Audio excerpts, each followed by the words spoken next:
"Don't touch that necklace. People like you can't afford anything in here."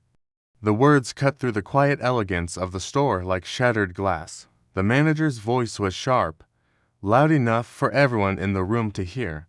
She didn't whisper. She didn't hesitate. She announced it, boldly and without shame, pointing directly at a poised black woman admiring a diamond necklace behind the glass. A sales associate giggled behind her hand and added, "This area is reserved for our real clients." The woman, elegantly dressed in a tailored cream blazer and navy slacks, didn't say a word at first, but her silence wasn't from shock. It was from calculation. In just under 10 minutes, this same woman would shut the entire store down. "Before we begin, where are you watching from? Drop it in the comments. I read them all. And if you believe in justice and standing up to discrimination, hit like and subscribe." Now let's go back to how it all started. It was just after 2 p.m. on a hot July afternoon when Imani Clark stepped into the newly opened Luxe Gym flagship store in Miami. The glass doors gave way to polished marble floors, gold-framed display cases, and rows of carefully curated jewelry, each piece lit with precision. But none of that glitter hid what Imani felt the moment she stepped through the door, eyes on her, not in awe, but in suspicion. She was 45 years old, confident, powerful, and black. She was also the CEO of Luxe Gem Jewelry, holding 25% of the billion-dollar empire. But today, she wasn't announcing herself. She was here to quietly inspect the new store, to experience it, like any other client would. And yes, she was here to purchase a $2,000 diamond necklace for an upcoming gala. But before she could even get close to it, she heard the words again. "Don't go near that case. That necklace isn't for browsers." The woman speaking was Vanessa Reed, the store manager. White, polished, and immediately dismissive. Vanessa didn't ask Imani if she needed help. She didn't smile. She didn't even pretend. Instead, she stepped between Imani and the case like a human wall and crossed her arms. "That's a VIP piece," she snapped. "We don't let just anyone handle it." Imani stayed calm. "I'd like to see the piece up close, please." Her voice was even, steady. But Vanessa scoffed. "Unless you have an appointment and ID to prove you're one of our VIP clients, I'm going to ask you to step away." Her tone was cutting. Imani opened her mouth to respond, but before she could, a sales associate named Emily Carter joined in. She was younger, maybe early 30s, with sharp features and a tight bun. "We've had issues with people wandering in just to take photos or waste time," she said, her eyes scanning Imani's clothes. "You're not on the list, and you're not dressed like someone who buys six-figure diamonds." Imani was still. She wasn't rattled, just annoyed. This wasn't new. She dealt with bias before. But this time, the irony cut deep. She owned the store. She owned the necklace, and she owned the very employment contracts these women were standing on. A few feet away, a white customer browsed freely. She looked up from a sapphire bracelet and shook her head. "This is unfair," she said softly. Her name was Laura Bennett. Imani didn't know her yet. But Laura was about to become a powerful voice in the room. Then came the next sting. Emily stepped forward and hissed, "You're making the other clients uncomfortable." She motioned toward a private booth behind the sales floor. "Please wait over there or exit the store." Imani squared her shoulders. "I'd like to speak to whoever is in charge." Vanessa raised an eyebrow. "That would be me. And I'm asking you, for the last time, to step away before security is involved." It was then that Imani pulled out her phone and dialed. "Nia," she said calmly, "prepare the legal documents. I may need them today." On the other end, her assistant Nia Thompson didn't ask questions. "Already done," she replied. The temperature in the store seemed to shift. Laura's voice rose. "This is discrimination." Emily laughed bitterly. "People love using that word when they don't get their way." In the corner, a young black woman, barely in her 20s, wearing the Luxe Gym intern badge, fidgeted uncomfortably. Her name was Maya Jackson. She looked down at her hands, then back up at Imani with quiet sympathy. Imani gave her a nod. It was all Maya needed. She stepped forward, voice trembling. She has every right to be here. She's not doing anything wrong. Vanessa waved her off. You're an intern. Stay in your lane. But it was too late. The balance had shifted. Laura's voice grew louder. You're treating her like she doesn't belong to us because of how she looks. Vanessa ignored her. This is a luxury space. It's not for just anybody. Imani took a step closer, her voice like ice. Vanessa, you've made a serious mistake today. Emily crossed her arms. We'll see about that. Vanessa gestured to the front. Go wait by the entrance until security arrives. Imani didn't move. She simply said, You're destroying Luxe Gem from within. Murmurs rippled through the room. Other customers, who had stayed silent until now, looked on with growing discomfort. One woman whispered to her husband, What's going on? He replied, I think they're kicking that woman out. But why? The silence broke again when Vanessa shouted, loud enough for everyone to hear. Security, keep her away from the jewelry. She turned to Emily, We're not letting her ruin this sale. Imani's expression didn't change. She wasn't leaving. She wasn't backing down. She was letting them pile it on. Every insult, every dismissal, every assumption. Because in just a few moments, every word they'd said would come crashing back on them in public humiliation. Prove you can afford it, Emily barked. Imani looked her dead in the eye. I will. And then some. She dialed again. Naya, have Jonathan get here, now. Jonathan Lee was the branch CEO, and unlike these women, he knew exactly who Imani was. Love returned to the nearest customer. This is what racism looks like in 2024. The woman next to her nodded at single quotes as disgusting. And still, Vanessa stood her ground, blind to the storm about to hit.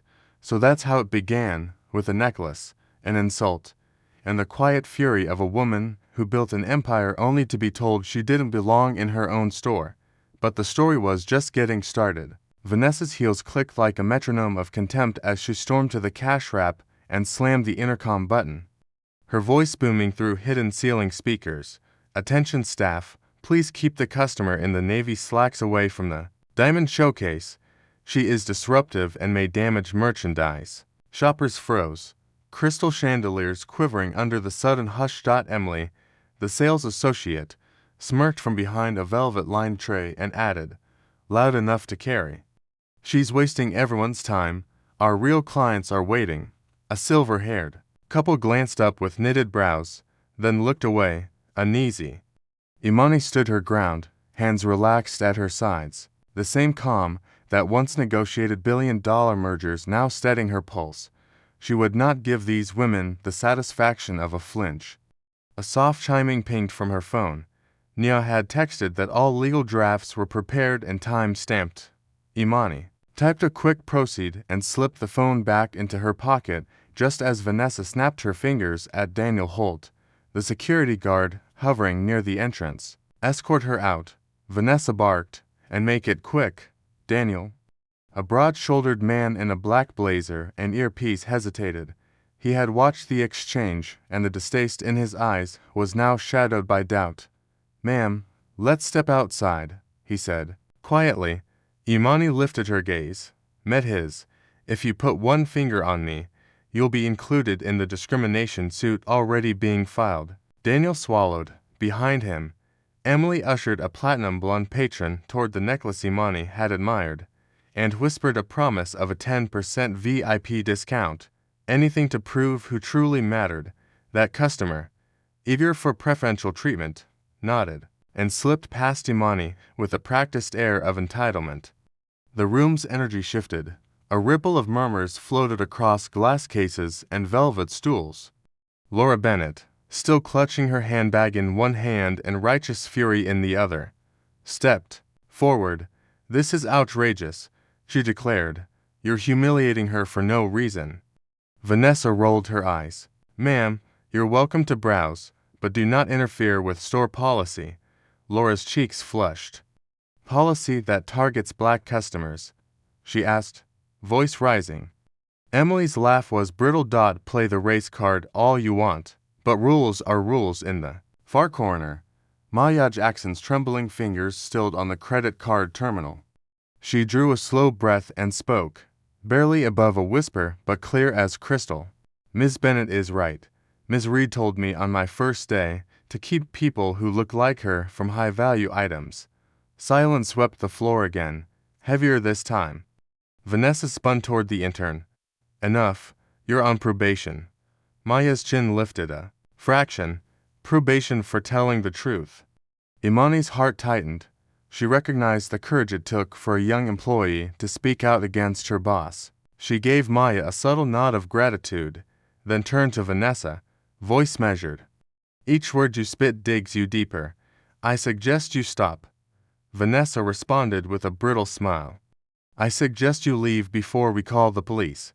Imani dialed her phone on speaker. Jonathan, accelerate your arrival. We have an ethics violation in progress. Jonathan's reply came through clear.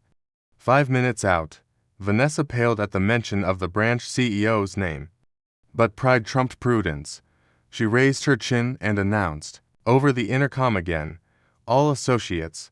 Security code 2. Remove the disruptive guest. Shoppers gasped. An elderly gentleman set down his monocle-style reading glasses in disbelief. Laura stepped between Imani and Daniel, planting her feet like a linebacker defending the goal. 2 more customers, a young Latina mother and a retired Army colonel, joined her flank. Daniel's brow furrowed. The crowd was siding with Imani. Physical removal risked backlash and lawsuits. Emily leaned toward Vanessa, whispering, maybe we should. Wait, Vanessa hissed back. If we back down now, we look weak. Imani straightened her blazer. Weakness isn't your problem. Liability is. She turned to the gathering patrons. Thank you for standing up. I assure you, justice is coming. Laura's voice, now steady, carried across the room. I was here last week when Vanessa belittled Maya in front of customers. I won't be silent again. The colonel nodded. Neither will I. Vanessa's bravado faltered. Her eyes flicked to Daniel for rescue, but he took a symbolic step back. Emily fidgeted with a price tag, suddenly aware that the pendulum of power was swinging. Imani's phone buzzed once more, a confirmation that Jonathan was moments away. She tapped a reply and slid it away. Vanessa, Imani said, her voice soft but lethal. In less than 10 minutes, every insult you've hurled will be documented, witnessed, and addressed. You may want to reconsider your tone. Vanessa pressed her lips into a thin line. This conversation is over. No. Imani corrected. It's only beginning. The store, with its glittering chandeliers and hushed luxury, now thrummed with tension. Maya stepped beside Laura, shoulders squaring. I'm done being silent, she said. And the simple declaration sparked a swell of quiet support, customers shifting closer, forming a human shield around Imani.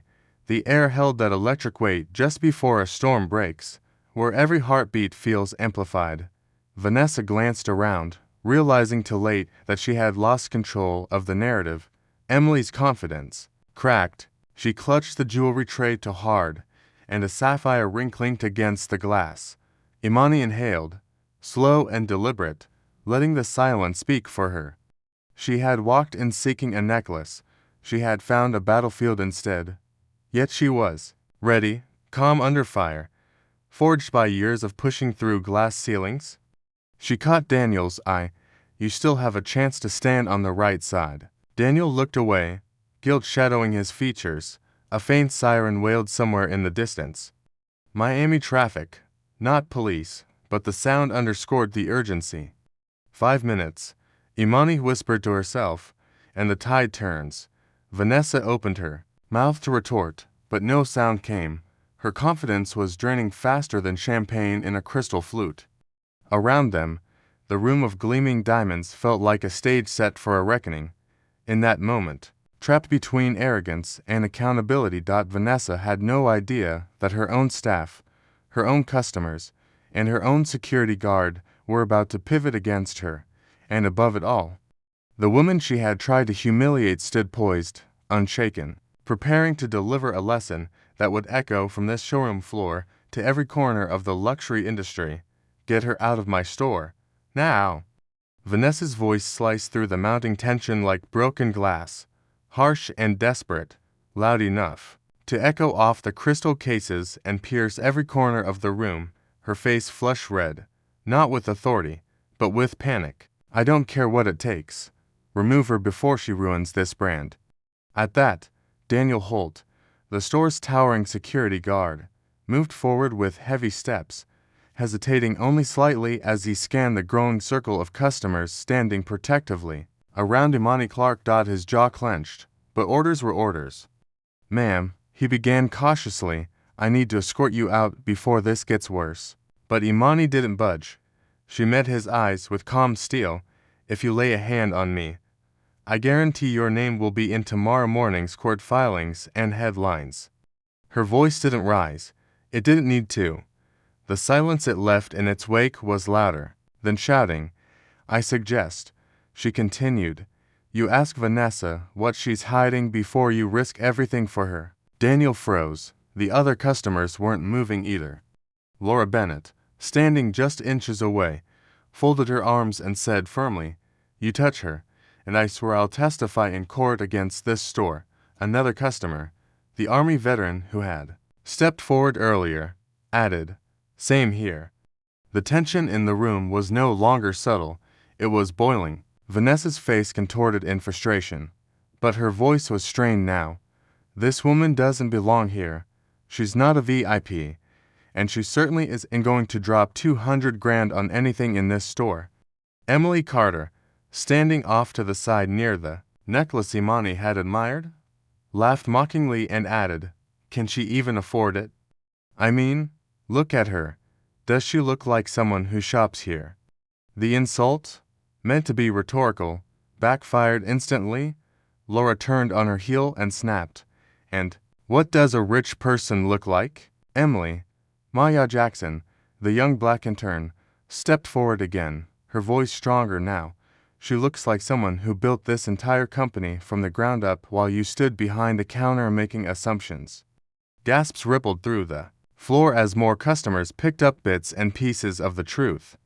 Imani's name, her role, her authority, a slow realization was beginning to dawn across the room. Yet Vanessa, blinded by her own prejudice, plowed forward. Don't believe her. She's trying to create a scene for attention, she said, throwing her hand toward the nearest camera. She's probably recording this to go viral. Imani didn't even blink. There's no video, she replied. No TikTok, no X, but there will be court records, sworn testimony, and a very public apology from Lux Gimp's board of directors right after you're fired. Vanessa's laugh was brittle and short. You think we're just going to believe you, that you're the owner? She sneered. Anyone can say they're someone important. That doesn't mean it's true. Imani's reply came quietly. Then you should ask your branch CEO. He'll be here in 2 minutes. The calm confidence in her tone sent a visible shudder through Vanessa's composure. Emily looked visibly nervous now, her hand drifting toward her necklace in an unconscious gesture of anxiety. Vanessa, she whispered, what if she's telling the truth? But Vanessa wasn't listening anymore. Her voice was cracking. She's just trying to intimidate us. People like her always do this, play victim and demand special treatment. Imani took a slow step forward, the crowd parting gently for her like royalty walking toward a throne. I never asked for special treatment, she said. Just the respect you give any other customer in this store. Lava spoke up behind her, her voice calm but firm. And if you'd shown her half the decency you showed that blonde woman 5 minutes ago, none of this would have happened. The murmurs grew louder. Customers were no longer just bystanders. They were witnesses, voices, protection. Daniel took a step back, crossing his arms, clearly choosing not to escalate. I'm not touching her, he muttered, not doing it. Vanessa spun toward him, enraged. She's defying protocol, she hissed. She's defying you, Daniel corrected. I don't think she's the problem here, Maya added. She's the solution. The store had shifted from showroom to courtroom. Every display case was now a gallery seat. Every eye, a jury. Imani didn't need to raise her voice. She stood calmly, her authority unfolding with each passing second. "You've humiliated me publicly," she said. "You've denied me service, questioned my financial ability, and threatened physical removal without cause, and you did all of it in front of witnesses." Vanessa's hands were trembling now. "You're bluffing. No," Imani said softly. "You're unraveling." Just then, the front doors opened with a crisp chime, and a sharply dressed man in a navy suit strode inside. Jonathan Lee, branch CEO, took one look at the scene and froze. Then his eyes locked with Imani's, and his face changed. First recognition, then horror. "Ms. Clark," he said quickly, rushing toward her. "I'm so sorry. I got here as fast as I could." Imani gave him a nod. "You're just in time." Vanessa stumbled backward, her mouth opening but no words forming. "You know her," she stammered. Jonathan turned sharply. "This is Imani Clark," he said loudly for the room to hear. "CEO of Lux Gem Jewelry. She owns 25% of this company." Silence. Emily dropped the necklace tray onto the velvet counter with a dull thud. Vanessa's knees nearly buckled. Daniel blinked hard, taking a slow step away. Maya closed her eyes, exhaling in quiet vindication. Imani looked directly at Vanessa. "You're terminated, effective immediately." And just like that, the air shifted again, no longer thick with tension, but with stunned awe. Laura clapped once, sharply, and others followed. Maya wiped a tear from her cheek. Imani turned to Jonathan. "Close the store. No more sales today. We're done here until this branch is restructured from the ground up." Jonathan didn't hesitate. "Understood. I'll inform headquarters."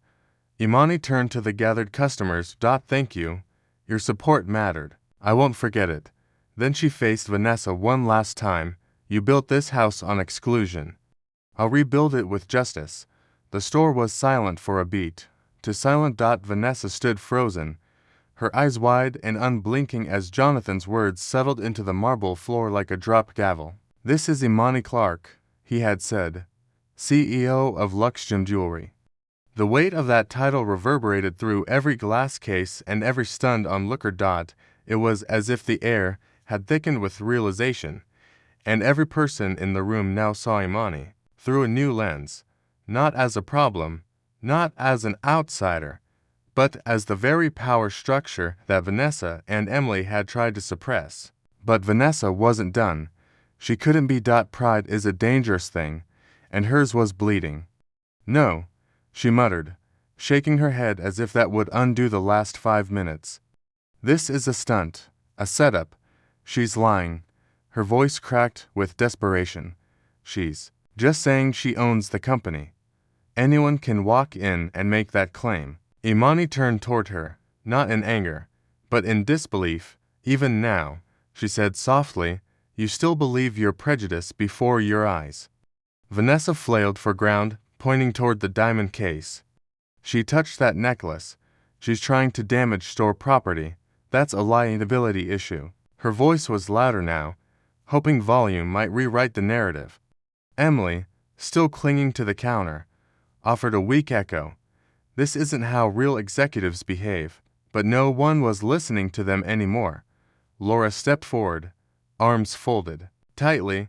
"You're accusing her of sabotage now, after everything you've done," Maya added. "I saw it all. She never touched the necklace." Vanessa's twisting the truth because she got caught. Imani didn't move. She stood rooted in composure, hands by her sides, voice calm. "This isn't about jewelry. This is about who you think has a right to be here. And because I didn't look the way you expected a CEO to look, you tried to erase me from my own store." Vanessa's voice turned shrill. "You don't understand the kind of customers we deal with. This is a high-pressure location. We've got celebrities, diplomats, people who expect to see someone like me, not someone like you walking around the VIP section." The moment the words left her lips, the store fell into an icy silence. Even Emily recoiled, Jonathan's jaw tightened. Someone like her, he repeated coldly. Do you even hear yourself? Vanessa tried to backpedal. That's not what I meant. It's exactly what you meant. Imani cut in, her voice firm, and every person in this room heard it. You've humiliated me, undermined me, and now you've accused me of property damage in a pathetic attempt to cover your tracks. She pulled out her phone. Nia, she said, Jonathan has confirmed my identity. Prepare to initiate formal charges. Get our legal team on the line and notify the board. Nia's voice came through crisp. Already underway. They're expecting your update within the hour. Imani looked to Jonathan. Shut the store down. Every customer, every associate. This branch is closed for internal review until further notice. Jonathan nodded and turned to the remaining staff. Everyone, off the floor. Lock the front doors. All operations are suspended immediately. A collective murmur swept across the showroom. Shoppers began moving slowly toward the entrance, though some lingered. Reluctant to leave before seeing how the rest unfolded, Nia stood rooted in place, unsure whether she was still allowed to speak. Imani turned to her. Thank you for your courage today. You didn't have to speak up, but you did, and it mattered. Nia blinked hard, her voice trembling. I just didn't want to stay silent, not again. Imani smiled, just slightly. That silence ends. Today. Vanessa, desperate, clutched at one final excuse. You can't fire me on the spot. There's a protocol, HR, due process. Imani turned to her with finality. There's a clause in your employment agreement that permits immediate dismissal for conduct that damages Luxgem's brand or violates anti-discrimination policy. You approved it yourself at onboarding. Jonathan added. It's in Section 4, page 6. I drafted it. Vanessa stood with her mouth open, unable to respond. Emily, pale and shaken, looked down at her shoes. Saying nothing, Laura crossed her arms. I hope you both learned something from this. Daniel, the security guard, who had remained mostly quiet since backing away from Vanessa's earlier command, finally stepped forward. Miss Clark, I want to apologize, he said. I should have stepped in sooner. Imani met his eyes. Acknowledging it now is better than never. Thank you. Then she turned to Jonathan. Suspend Vanessa Reed, Emily Carter, and Daniel Holt pending legal investigation. Make sure their store access is revoked today. Already happening, Jonathan replied, pulling out his tablet and tapping commands. Vanessa finally collapsed into a nearby chair, her head in her hands, her confidence shattered in the very space she once ruled. Emily tried to speak, but Imani held up a hand. You'll have your chance. In court. Laver stepped beside Imani. You know you just made history in this room.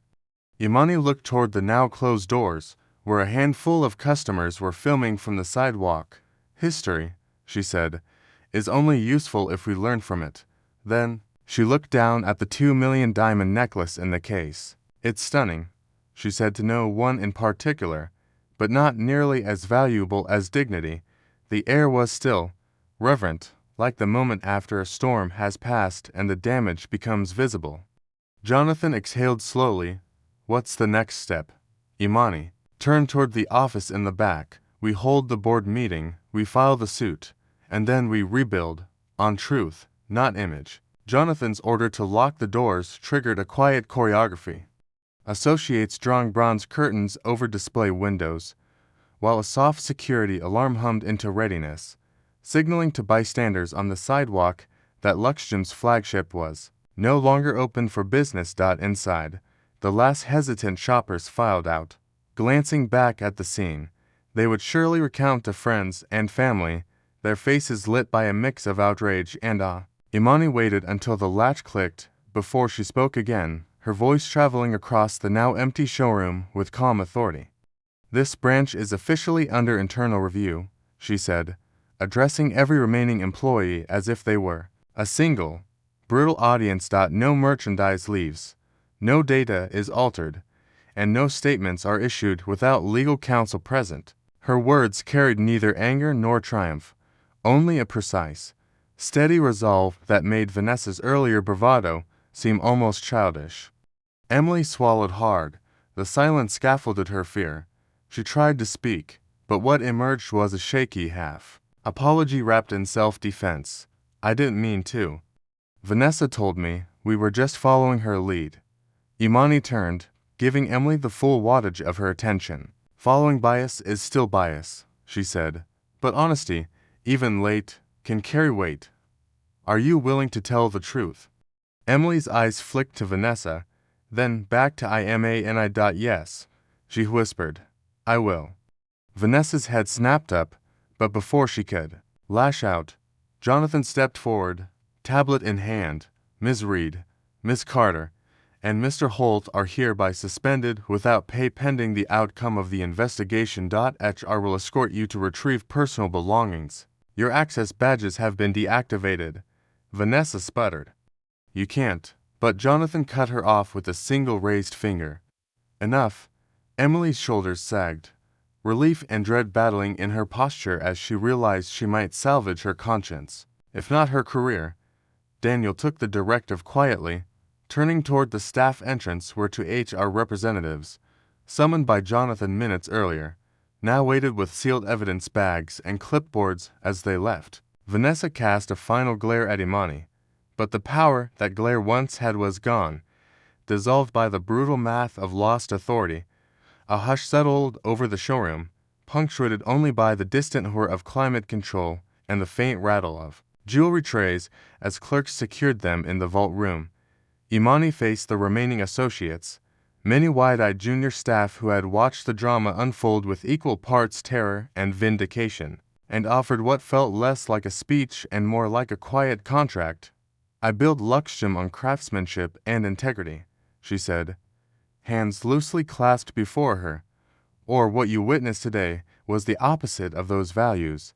Starting now, this store will become a model of respect, transparency, and fairness. Those willing to help me rebuild are welcome to stay.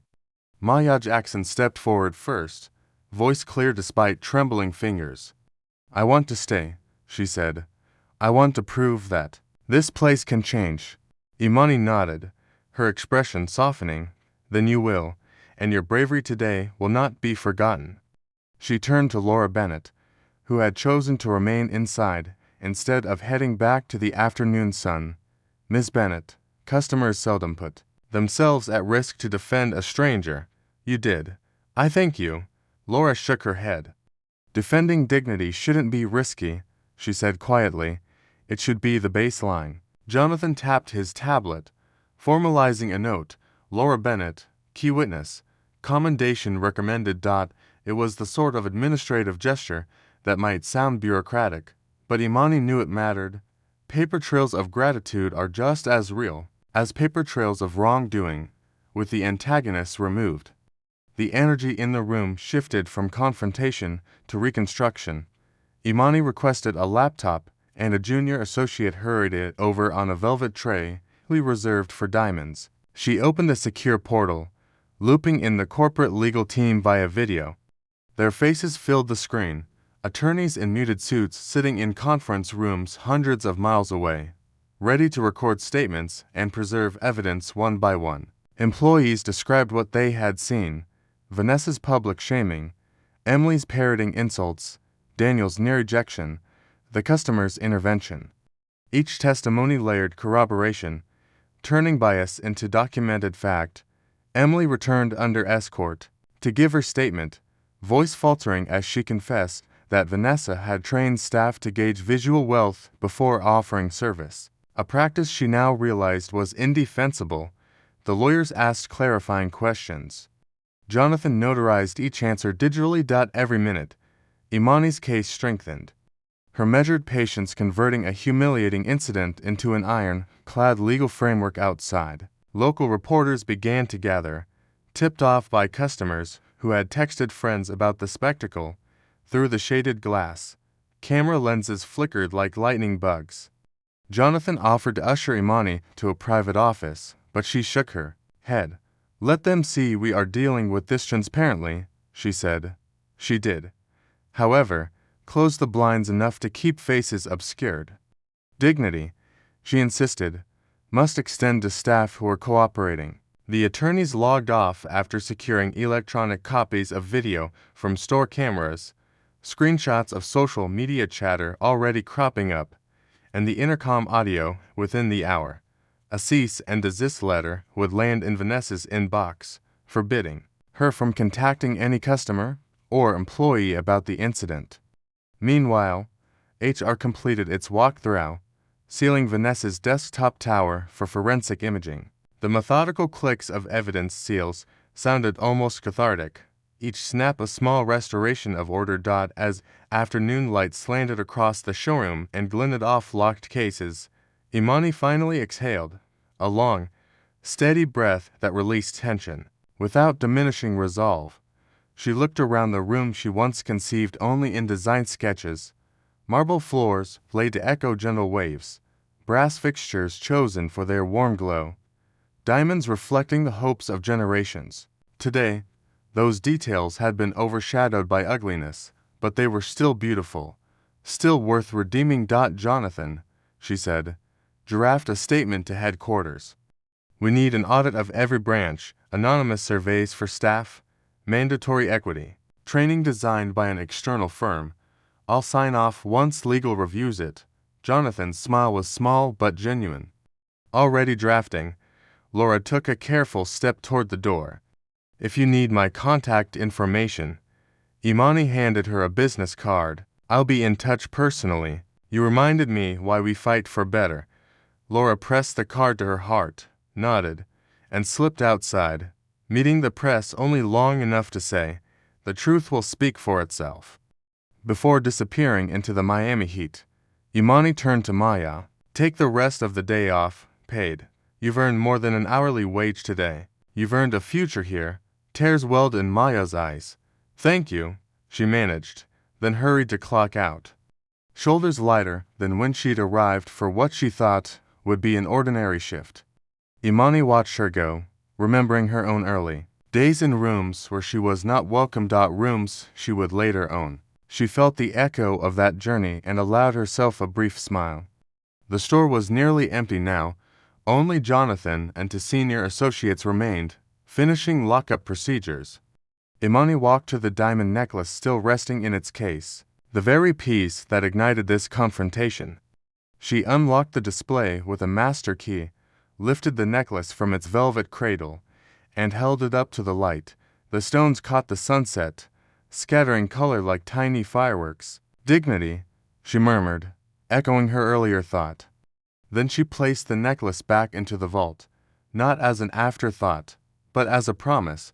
The store would reopen one day soon, rebuilt on fairness, and that necklace would be there, waiting, for a customer who, no matter what they looked like, would be invited to admire it with respect. She keyed the vault shut, pressed her thumbprint to the biometric lock, and handed the key to Jonathan. Keep it safe, she said. The next time it sees daylight, it will represent more than luxury.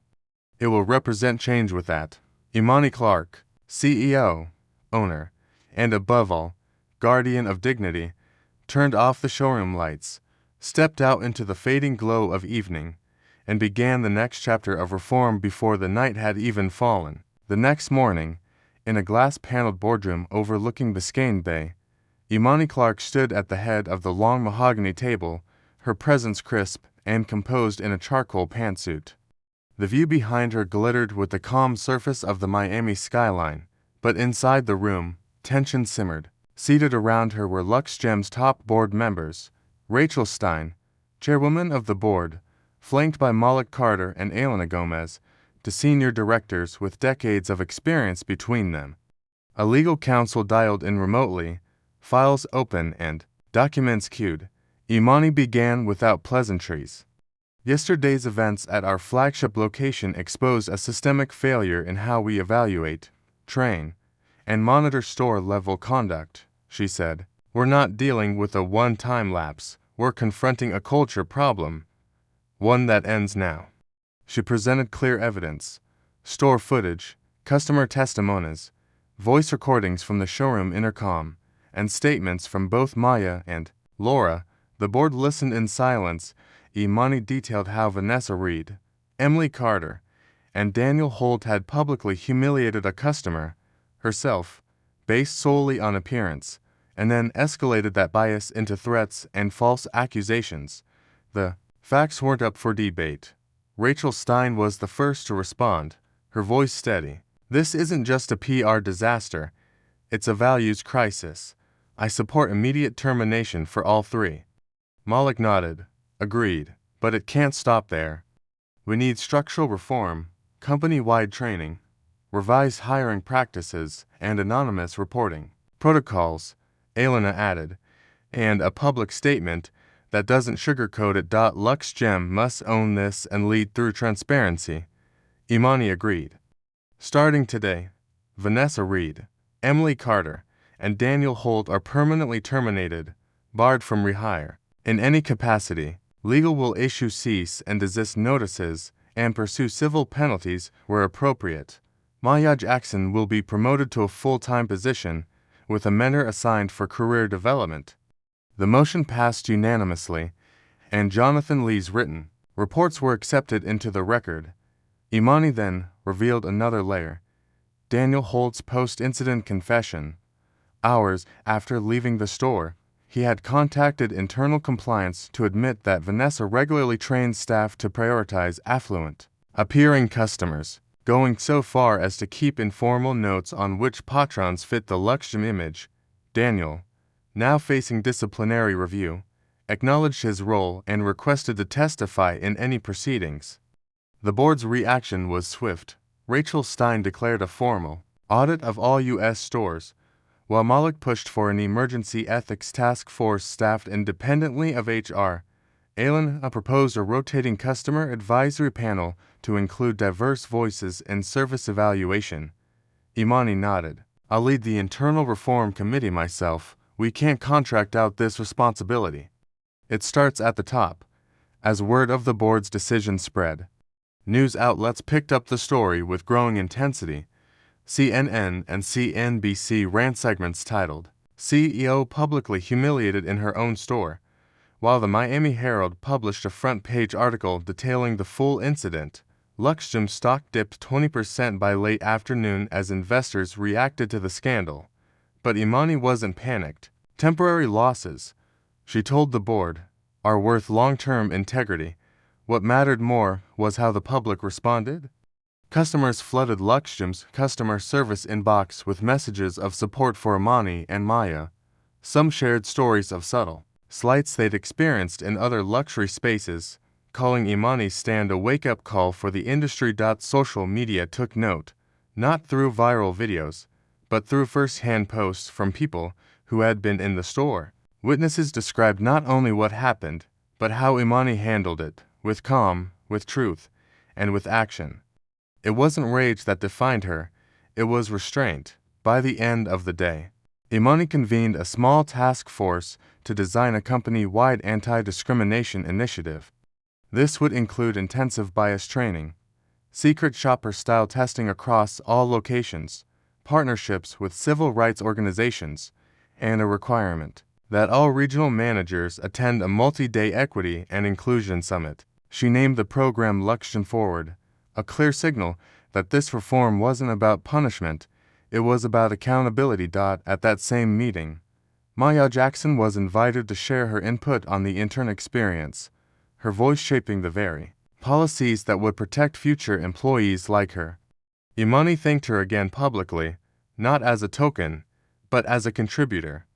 Maya stood up when most people would have stayed silent. We honor that by making sure no one else has to carry that burden alone. Rachel, Malik, and Elena each committed to making LuxGem a case study in how to confront bias, not just with apologies, but with structural change. We have an opportunity here, Malik said, to show the industry that protecting profit doesn't mean ignoring prejudice. Imani agreed. And we don't lead with statements, we lead with truth, even when it hurts. That truth, now codified in meeting minutes, would define the next chapter of LuxGem's story, not just as a brand known for luxury, but as one that refused to look away when faced with injustice. And in that boardroom, looking out over the same city that had witnessed her humiliation, Imani didn't feel embarrassed. She felt resolved. The fall had already happened. The rise was hers to lead. 3 months later, when the Miami breeze had cooled from summer's blaze to the gentler hush of early autumn, Luxem's flagship store reopened its polished doors, this time beneath a discreet banner that read, "Grand Reopening." Integrity in every facet. No cameras were invited. Imani Clark wanted the first day to belong to customers, not headlines, yet words still traveled inside. Familiar marble floors gleamed, but subtle changes spoke volumes. A customer bill of rights framed in gold at the entrance, staff name badges bearing both first names and pronouns, and a quiet welcome desk staffed by none other than Maya Jackson, now full-time and radiantly confident in a tailored blazer of her own. As the morning sun poured through skylights, the first shoppers, diverse in age, dress, and accent, were greeted with smiles untainted by judgment. Imani stood to one side, observing the flow with the proud, watchful gaze of a founder returning to see a garden finally free of weeds. Reports of the reforms had traveled fast. Secret shopper audits at every branch, a partnership with the National Civil Rights Organization, and the newly formed Luxem Equity Council chaired by Rachel Stein, ensuring that policy lived beyond press releases. But the real proof lay in human moments, like when an elderly gentleman in jeans admired a sapphire cuff-link set and was offered a seat in the VIP lounge without anyone first scanning for branded shoes. Or when a young Latina entrepreneur asked to see engagement rings and an associate began, not with price tags, but with, "Tell me about the person you love."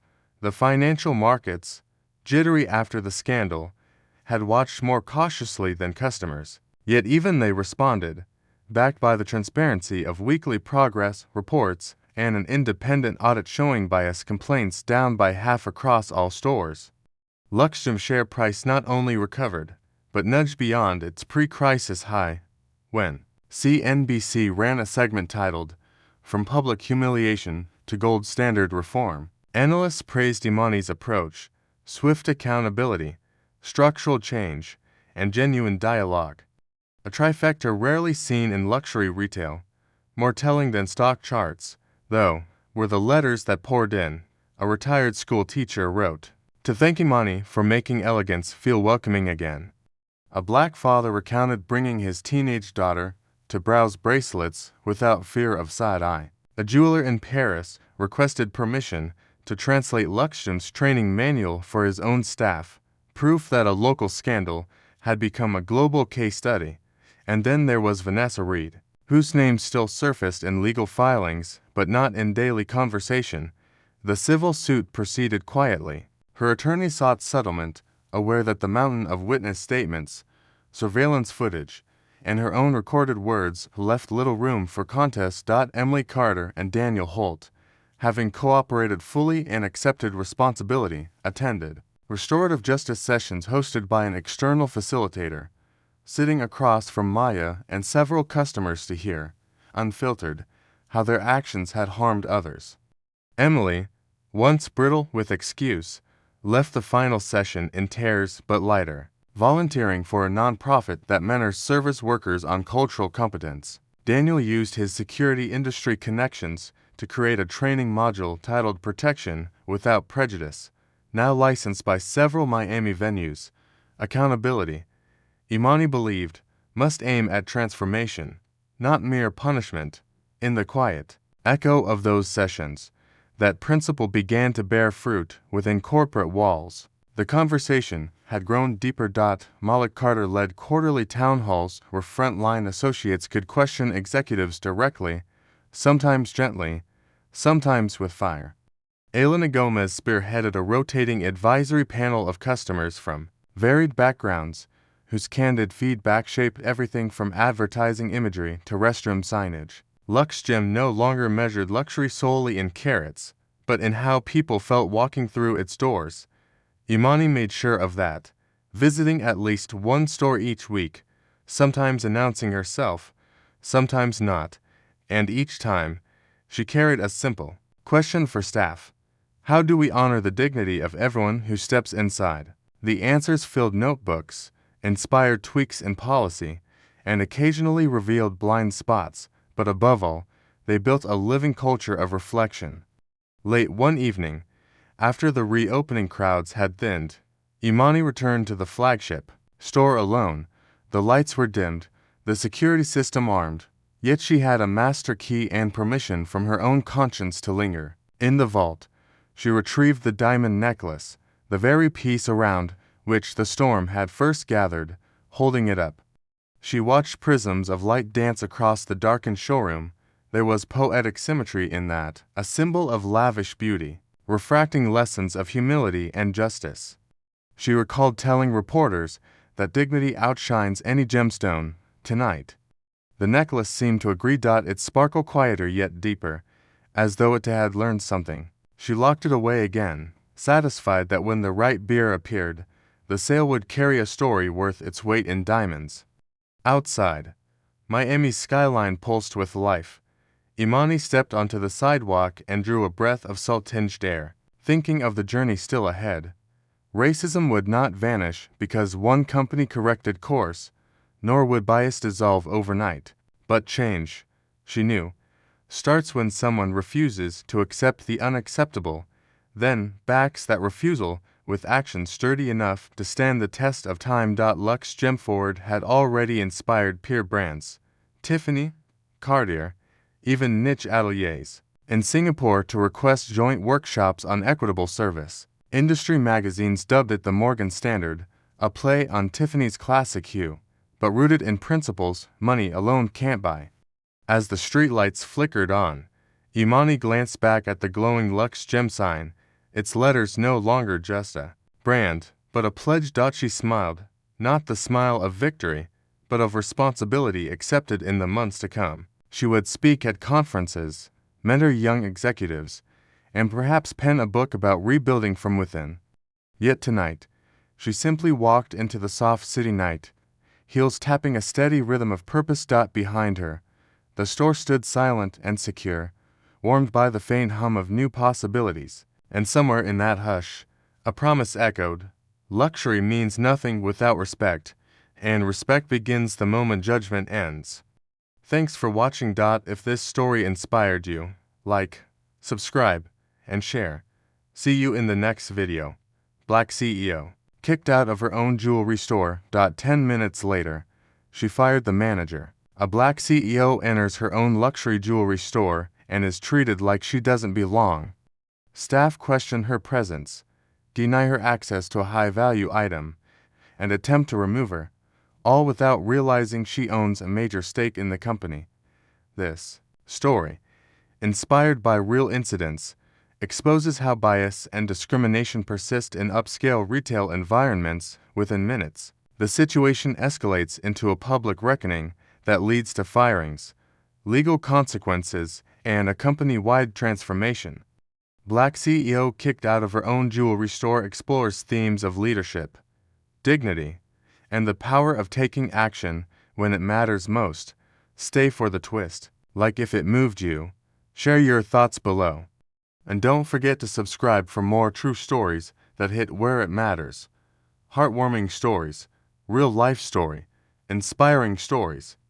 Black CEO, jewelry store discrimination, kicked out, CEO. Revenge, justice served, woman empowerment, black excellence, leadership power, inspirational story, manager fired, true racism.